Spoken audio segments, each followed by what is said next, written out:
Okay, so in this one we're going to bring in a string section, and again we're going to be using the Leonard Digital Silent one for this. So if you feel you haven't got your money's worth out of your Silent just yet, I'm pretty sure you have now.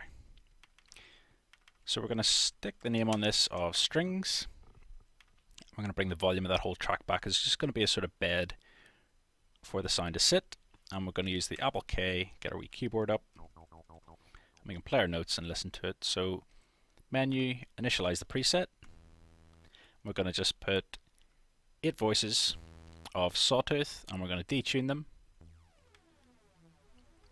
Push the octave up by 2. And then we're going to go over and create more Sawtooths. And just push 7 voices, 7 or 8 voices, detune them.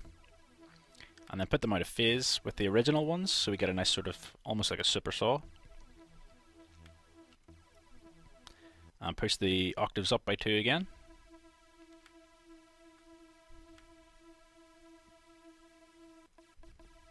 Then we're going to put a low pass on it, and we're going to just push it up slightly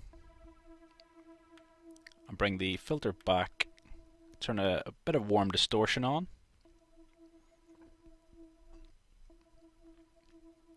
And then what we're going to do with this is sort of automate the pitch. So I'm going to go to the pitch control, and we're going to go down to, or sorry, not the pitch control, just down at the bottom, the LFO controls here. We're going to select pitch from that menu, and we're going to insert a tiny bit of gain, push the rate up, and our pitch is going to be just ever so slightly, so 0.29 is even more than enough to hear that happening. So I'm going to bring the gain back, so we just want to hear it kind of moving. We'll just change the rate.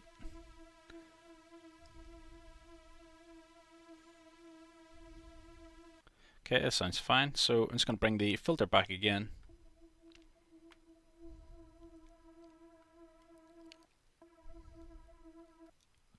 And then what I'm going to do is hard pan our original one over to the left and hard pan our other one over to the right. And I'm going to turn the re-trigger off on both of them, just to stop any phasing issues from the note initially hitting.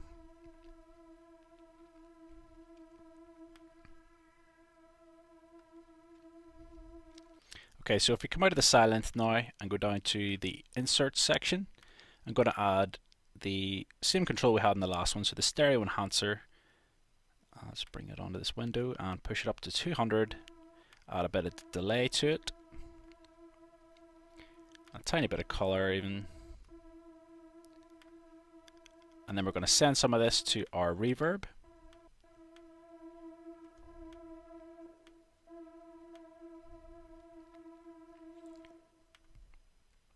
So I'm just going to go back in, and I'm going to select the higher note here.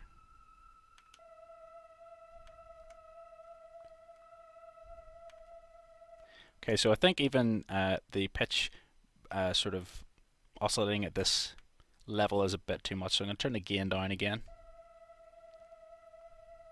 Okay, so it sounds better now. So I'm going to program this in just to play alongside our tune, so I'm going to program a 2-bar loop of it. So we just double click, pick a nice high one.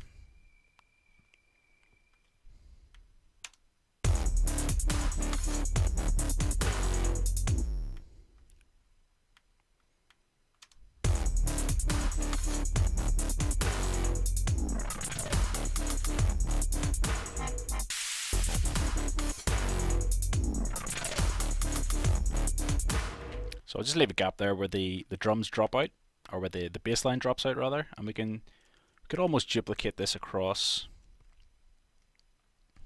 If I just zoom in, hold down the Alt key, and we can use that bottom right to repeat the count across our whole 16 bars.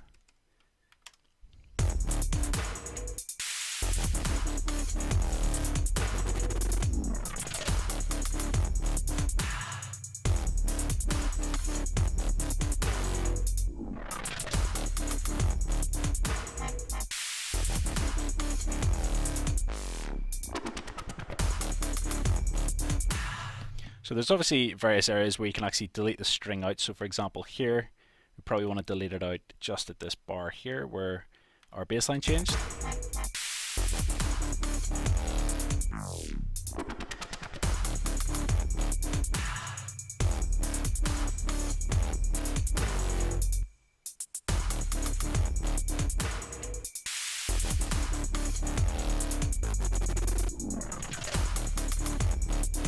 So you can go through and delete where you think appropriate for your track. Okay, so in the next tutorial I'm going to show you a quick trick to do with the drums, and we're going to do a bit of glitching and sort of reversing the drums to throw your track around.